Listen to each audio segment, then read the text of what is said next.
Attention aux personnes que vous consultez.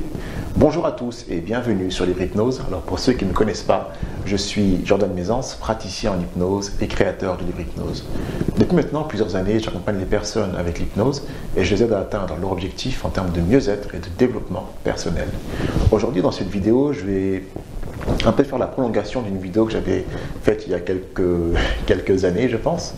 Je crois que j'avais intitulé à l'époque comment choisir son thérapeute. J'avais parlé dans cette vidéo de quelque chose qui était très important, c'est-à-dire de bien choisir son thérapeute, de faire attention à la personne. Et dans cette vidéo-là, j'ai souhaité, celle d'aujourd'hui, approfondir plus, parce qu'il y a quelques événements qui sont passés récemment avec l'hypnose dans la presse, dans laquelle on montre encore plus l'importance de bien choisir la personne qui va nous accompagner. Cette vidéo-là fait également pas réponse, mais voilà, pour être dans la continuité d'une vidéo qu'a fait le praticien en hypnose et plein d'autres choses en plus qu'il fait, Tank, dans laquelle il explique de faire attention pareillement aux personnes qui vous accompagnent, parce que même en hypnose, parfois ce n'est pas des gens qui sont bienveillantes, ce sont des gens qui peuvent vous manipuler. Et je vais vous expliquer un peu, du moins de moi ce que j'en ai compris, de ce que j'ai pu voir, comment ça peut fonctionner. D'abord, il faut recontextualiser un peu les choses. Lorsque vous vous sentez pas bien, lorsque vous êtes dans une forme de détresse mentale, vous allez chercher de l'aide. Et c'est tout à fait normal, c'est ce que fait tout être humain. Lorsque ça ne va pas, on va chercher à se sortir d'une situation et on va voir s'il y a des choses dans l'environnement ou des gens qui peuvent nous aider. Jusqu'à là, ça va. Maintenant, vous allez trouver une personne qui paraît être séduisante, qui paraît bien parler, qui est plébiscitée et qui en plus a l'air d'avoir des bons résultats avec ses consultants et même parfois est poussé en avant par les médias. Donc là, vous allez commencer à le voir comme une personne qui peut non pas vous aider, mais qui peut vous sauver. Donc vous allez dès le départ remettre votre libre arbitre dans les mains de cette personne et tous vos espoirs vont aller sur lui. Et c'est là que ça commence à sentir un peu le roussi. Alors cette personne-là, par chance, souvent, je dis bien souvent, ce sont des bonnes personnes qui sont pétries de bonnes intentions et qui vont en vérité vous dire non, écoutez, moi je ne suis pas là pour vous sauver, je suis là pour vous aider. C'est deux choses qui sont différentes à vous sauver vous-même. Vous voyez, on vous remet le pouvoir entre vos mains. Mais maintenant, il y a des personnes, malheureusement, comme dans toutes les professions, qui n'ont pas forcément à cœur de vous aider, mais qui ont des problèmes d'ego, je dirais, et parfois même qui sont totalement perverses, qui ne vont pas hésiter à profiter de votre faiblesse pour vous manipuler jusqu'à vous, parfois ça arrive dans les sectes, laver le cerveau. Et c'est d'ailleurs un peu ce qui s'est passé dernièrement, du moins supposément, je ne sais pas, il faut que la justice fasse son travail, mais il y a déjà eu des cas comme ça dans lesquels il y avait des praticiens en hypnose, des personnes qui sont pourtant reconnues, des médecins, etc., qui ont profité de la faiblesse de leurs patients, de leurs consultants, pour arriver à des fins malheureusement pas très jolies. Alors je précise, ce n'est pas l'hypnose qui a fait que les gens se sont retrouvés manipulés, mais l'hypnose a contribué à cette manipulation. Du moins, c'est comme ça que moi je le conçois. Pourquoi? Parce que, comme j'ai dit, les personnes vont arriver dans un état de détresse. Déjà, on va chercher de l'aide. Et puis, on va donner sa confiance. Et puis, petit à petit, séance après séance, il y a un lien de confiance qui va se créer entre vous et le thérapeute. Si la personne elle est habile en manipulation, elle peut très bien le créer facilement, ce lien-là. Voilà, donc quand vous aurez confiance, la personne pourra arriver à ses fins plus facilement. Et l'hypnose aidant, vous pourrez petit à petit, malheureusement, vous faire manipuler.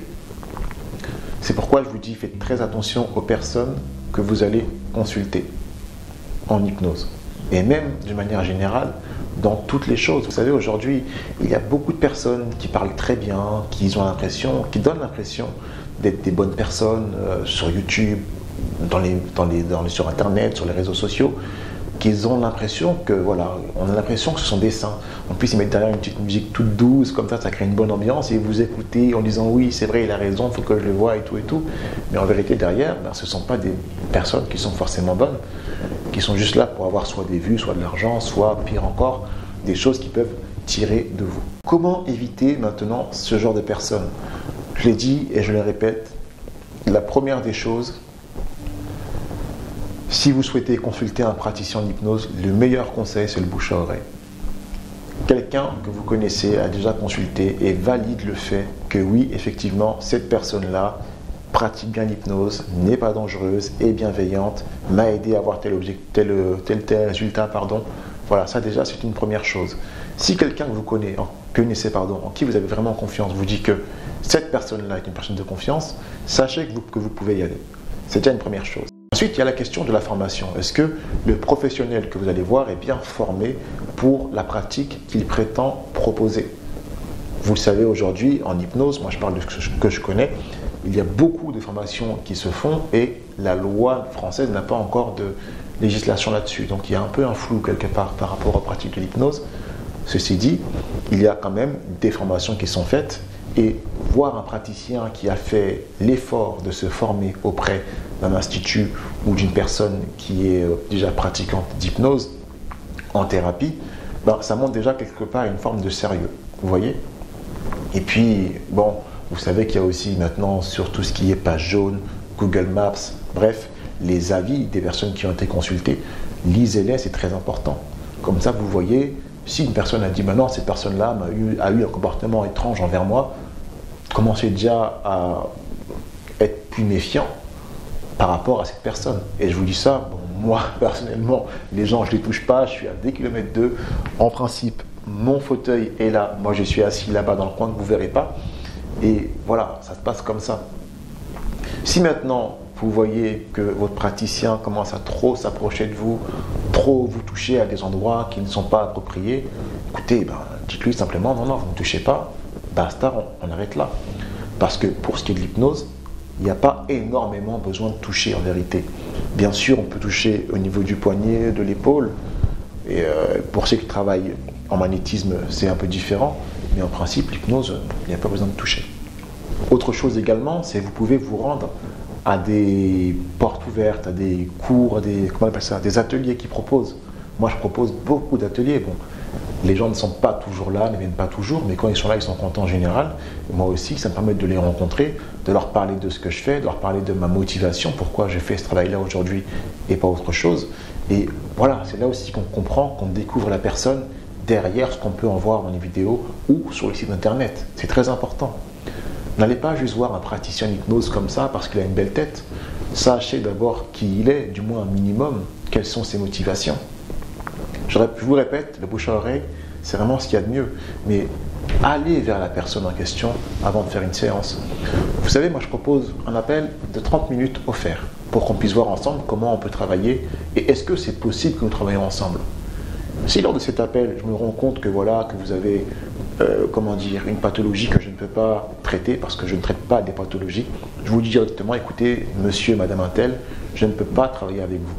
Et vous, de votre côté, si dans mon discours, il y a des choses qui ne vous plaisent pas lorsqu'on parle au téléphone, vous avez le droit de me dire, non, écoutez, Jordan, ça ne se fera pas. Et c'est pas grave.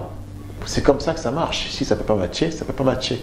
Je préfère une personne qui me dise, je ne veux pas travailler avec vous, dès le départ, qu'une personne qui va venir en se contraignant et finalement il n'aura aucun résultat. Vous voyez? C'est très important ça aussi. Une chose encore que je vous recommande, c'est si cette personne-là, ce praticien-là a des réseaux sociaux, a un site internet, allez voir sa biographie. Qui est-il? Quelle est sa formation? Quelle est sa motivation? Bref, les choses-là qu'il faut savoir. Comme ça, déjà, ça permet d'avoir un filtre sur qu'est-ce qui va se passer.